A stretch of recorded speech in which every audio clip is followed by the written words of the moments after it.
మహాగణాధిపతే నమః. శ్రీ గురుభ్యో నమః. శ్రీమాత్రే నమః. ప్రేక్షకులందరికీ స్వాగతం.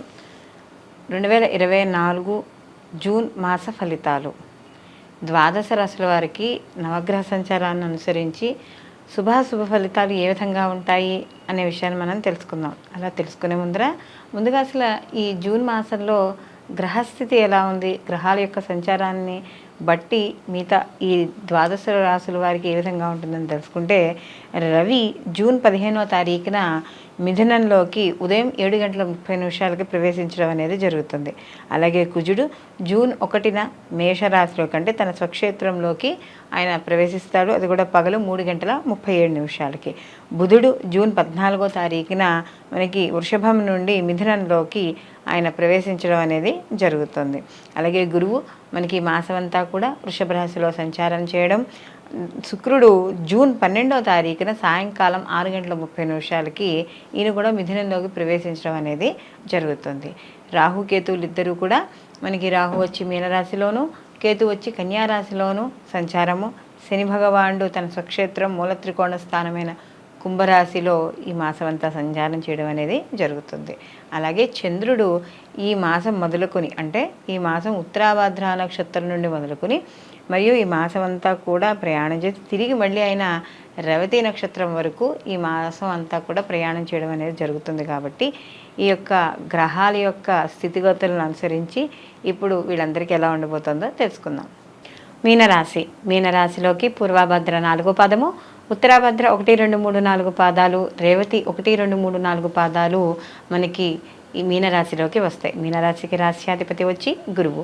మీనరాశికి ఈ రాశ్యాధిపతి అయిన గురువు తృతీయ స్థానంలో సంచారం చేయడం వల్ల వీళ్ళకి కొద్దిగా గురుబలం తగ్గడం అనేది జరుగుతుంది. అయితే వీళ్ళకి ఎప్పుడైతే ఈ మీనరాశి వాడికి జూన్ మాసంలో కానీ చూసుకున్నప్పుడు వీళ్ళకి ఆర్థికపరమైన విషయాల్లో చిన్న చిన్న ఒడిదుడుకులు ఉన్నా కూడా అవి కంప్లీట్ చేసుకోవడం అనేది జరుగుతుంది. అయితే ఇక్కడ ద్వితీయ స్థానంలో ఎప్పుడైతే కుజుడు వీళ్ళకి చేరుతాడో జూన్ 1వ తారీఖు నుండి కొంత ప్రెషర్ అనేది ఎక్కువగా ఉంటుంది. లేదా కోపము, లేదా మాట్లాడేటప్పుడు దురుసుగా మాట్లాడడం, అంటే ఏం మాట్లాడుతున్నామో ఆలోచించకుండా అవతల వాళ్ళ నోట్లోంచి మాట రాగానే ఇక్కడ వెంటనే సమాధానం చెప్పడం.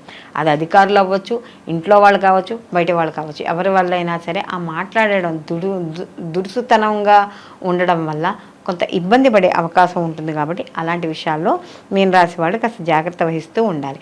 విద్యార్థులకు మాత్రం మంచి అవకాశాలు ఉంటాయి. వాళ్ళు కూడా వాళ్ళ యొక్క ఏదైతే ఇది ఉందో అంటే వాళ్ళకి ఏదైతే వాళ్ళు బయట వాళ్ళకి అంటే వాళ్ళు చదువుకునే చోట కావచ్చు, లేకపోతే ఉద్యోగం చేసే చోట కావచ్చు, వాళ్ళ టాలెంట్ని ఎక్కడైతే నిరూపించుకోవాలనుకుంటున్నారో అక్కడ వీళ్ళ సత్తాని చాటి చెప్పి వీళ్ళకంటూ ఒక ఐడెంటిటీ తెచ్చుకోవడం అనేది జరుగుతుంది. అలాగే వీళ్ళు ఆర్థికపరమైన విషయాల్లో కూడా ఖర్చులు ఉన్నా కూడా ఆ ఖర్చుని విలువైన వస్తువుల్లోకి లేదా స్థిర చరాస్తుల్లోకి మలుచుకోవడం అనేది జరుగుతుంది. అంటే పొదుపు మార్గాలుగా ఈ మీనరాశి వాళ్ళు చూసుకుంటూ ఉంటారు. అలాగే ఇక్కడ బంధువుల్ని మిత్రుల్ని కలుసుకుంటారు, ఇష్టాగోష్ఠులు జరుపుతారు, విందు వినోదాల్లో పాల్గొనడం అనేది ఖచ్చితంగా జరుగుతుంది. వివాహం కాని స్త్రీ పురుషులు ఎవరైనా ఉంటే వాళ్ళకి సంబంధించిన వివాహానికి సంబంధించిన విషయాల్లో ముందుకు వెళ్ళడం అనేది జరుగుతుంది. అలాగే స్నేహితులు అలాగే వాళ్ళ యొక్క సహాయ సహకారాలు కూడా పూర్తి స్థాయిలో అందుతాయి. ఎవరైనా బ్యాంక్ లోన్స్ కోసం వాటి కోసం అప్లై చేస్తున్న వాళ్ళకు కూడా ఆ పనులు ముందుకు వెళ్ళడం అనేది ఇక్కడ కనబడుతోంది. అలాగే ఆధ్యాత్మిక కార్యక్రమాల్లో కూడా వీళ్ళు కాస్త పాల్గొనడం అనేది జరుగుతుంది.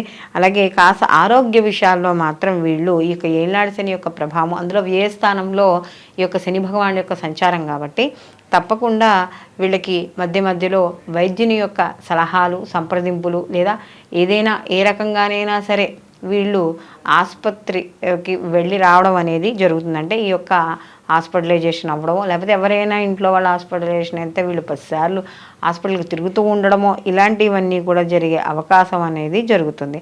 అలాగే కొంత అంటే ఏదైనా మాట వల్ల చిన్న చిన్న మాట పట్టింపుల వల్ల ఒక్కోసారి బంధుత్వాలే తెగిపోయే అవకాశం అనేది ఉంటుంది. అంటే అన్నదమ్ములు కావచ్చు, అపచెల్లెళ్ళు కావచ్చు, లేకపోతే ఏదైనా వాళ్ళ మాతృవర్గంలో కావచ్చు, పితృవర్గంలో కావచ్చు, బంధువులతో మాట్లాడేటప్పుడు కాస్త ఆచితూచి మాట్లాడడం అనేది మంచిది. లేకపోతే బంధుత్వాలు తెగిపోయి ఒకళ్ళొకళ్ళు మొహాలు చూసుకోగలంత స్థితిలో ఉండడం అనేది జరుగుతుంది. ఎప్పుడైతే వీళ్ళకి ఈ మీనరాశి వాళ్ళకి చూసుకున్నప్పుడు పాపకత్తిరిలో పడ్డం అనేది జరుగుతోంది. అంటే ముందు ఒక పాపగ్రహం ఉంది, అంటే శని భగవానుడు, తర్వాత ఒక పాపగ్రహం ఉంది, కుజుడు ఉన్నాడు. కాబట్టి 2 గ్రహాల మధ్య ఈ మీనరాశి ఉంది కాబట్టి వీళ్ళు ఇటు ఆర్థికంగాను ఆరోగ్య విషయాల్లోనూ, అటు చర్మానికి సంబంధించి కుజుడు కూడా చర్మానికి అలాగే ఈ యొక్క రక్త ప్రసరణకి సంబంధించిన విషయాల్లో వాటిల్లో కారకుడు కాబట్టి ఇలాంటి విషయాల్లో ఈ మీనరాశి వాళ్ళు తప్పకుండా జాగ్రత్త వహించాలి. అలాగే రాజకీయ రంగాల్లో ఉన్న వాళ్ళకి కొంతవరకు వీళ్ళకి అనుకూలంగా, అంటే ఈ యొక్క రవి వీళ్ళందరూ కూడా జూన్ నుంచి ఆ ప్రథమార్థం అంతా కూడా తృతీయ స్థానంలో ఉంటారు కాబట్టి కొంతవరకు అనుకూలంగా ఉండడం అనేది వీళ్ళకి కనపడుతుంది. మొత్తం మీద ఈ మీనరాశి వాళ్ళకి చూసుకున్నప్పుడు సినీ కళా రాజకీయ రంగాల్లో ఉన్న వాళ్ళకి అనుకూలమైన ఫలితాలు, మంచి అవకాశాలు లభిస్తాయి. కానీ అవకాశాలు మాత్రం అనవసరమైన భేషజాలకు కానీ లేకపోతే అనవసరంగా అక్కలేని మాటల ద్వారా కానీ పాడు చేసుకోకుండా వచ్చిన అవకాశాన్ని సద్వినియోగం చేసుకోవడం ద్వారా మీనరాశి వాళ్ళకి భవిష్యత్తులో కూడా మంచి అవకాశాలు ఉండేది ఉంటుంది. అలాగే వ్యాపారస్తులు, ముఖ్యంగా భాగస్వామి వ్యాపారం ఎవరైతే చేస్తున్నారో వాళ్ళు జాగ్రత్త వహించుకుంటూ ఉండడం, ఎప్పటికప్పుడు వాళ్ళ వ్యాపారాలని కనిపెడుతూ ఉండడం అనేది మంచిది. అలాగే భార్యాభర్తల విషయాల్లో చిన్న చిన్న మనస్పర్ధలు వచ్చే అవకాశం ఉంది. కారణం జన్మరాశిలో రాహు యొక్క సంచారం, సప్తమంలో కేతు యొక్క సంచారం అనేది నడుస్తోంది కాబట్టి ఇలాంటి విషయాల్లో తప్పకుండా జాగ్రత్త వహించాలి. మాట పట్టింపులకు పోకూడదు. అలాగే ఏదైనా ఒక చిన్న విషయాన్ని వచ్చినప్పుడు దాని యొక్క అసలు ముందర ఆ మాట ఎందుకు వచ్చింది, ఆ గొడవ ఎందుకైంది అనేది ముందర దాని అసలైన విషయాన్ని, ఆంతర్యాన్ని గుర్తించాలే తప్ప అనవసరమైన విషయాలు చేసుకుని చిలవలు పలవలు చేసుకుని మనశ్శాంతిని కోల్పోవడం అనేది జరుగుతుంది. కాబట్టి అలాంటి విషయాలు, అలాగే వీళ్ళెవరైనా ఎక్స్పోర్ట్ ఇంపోర్ట్ వ్యాపారాలు ఎవరైతే చేస్తున్నారో అలాంటి విషయాలు కూడా కాస్త కొంచెం జాగ్రత్త వహించుకుంటూ ఉండాలి. అలాగే ఎవరైనా అంటే ఏదైనా స్థిరచర ఆస్తులు కొనుగోలు చేయాలనుకున్నప్పుడు వాటిల్లో కూలంకుషంగా వాటి మంచి చెడు అన్నీ తెలుసుకుని ముందుకు చేయాలి. అలాగే ప్రభుత్వ రంగంలో పనిచేస్తున్న వాళ్ళు వీళ్ళందరికీ కూడా మాస ప్రథమార్థం అంతా కూడా చాలా అనుకూలంగా ఉంటుంది. అలాగే ప్రభుత్వ ఉద్యోగులకు కూడా మంచి అవకాశాలు ఇలాంటివన్నీ కూడా లభిస్తాయి. అలాగే ఎవరైతే ఈ కమ్యూనికేషన్ రంగాల్లో పనిచేస్తున్నారో వాళ్ళకు కూడా మంచి అవకాశాలు ఉంటాయి. అయితే కొంచెం గ్రహాలు ఎక్కువ సంచారం అనేది ఎక్కువగా ఉంది కాబట్టి మనకి ప్రథమార్థంలో ఇంచుమించు కాబట్టి కొద్దిగా ఫ్లక్చువేటెడ్గా ఉంటుంది, అప్ అండ్ డౌన్స్గా ఉంటుంది. కాబట్టి అలాంటి విషయాల్లో కాస్త జాగ్రత్త వహించుకుంటే సరిపోతుంది, కానీ పెద్దగా ఇబ్బంది పడాల్సిన అవసరం అంటూ ఏమీ ఉండదు. వీళ్ళు మరిన్ని మంచి ఫలితాలు పొందడానికి వీళ్ళు ప్రతి నిత్యము కూడా శివాభిషేకం చేసుకోవడం, శివాలయ దర్శనానికి వెళ్ళడం, అలాగే వీళ్ళు కుదిరితే అంటే వీళ్ళకి కుదిరినప్పుడల్లా ఈ యొక్క సోమవారాల నియమాలు పాటించడము, అలాగే గో ప్రదక్షిణలు చేయడము, ముఖ్యంగా వీళ్ళు మీకు దగ్గరలో ఏమైనా బిల్వదళం చెట్టు దొరికితే బిల్వదళం చెట్టుకి ప్రతిరోజు కూడా రాగి చెంబుతో నీళ్లు పోసి అక్కడ ఒక దీపం, కుదిరితే దీపం పెట్టడం, లేదా అంటే కాస్త నీళ్లు పోసి దండం పెట్టుకుని రావడం ద్వారా కూడా మరిన్ని మంచి ఫలితాలు పొందడం అనేది జరుగుతుంది. ఇప్పుడు మనం మాస ఫలితాలు చూసుకున్నాం కదా. అయితే ఇప్పుడు మనం చూసిన మాస ఫలితాలు ఇవి గోచార ఫలితాలు.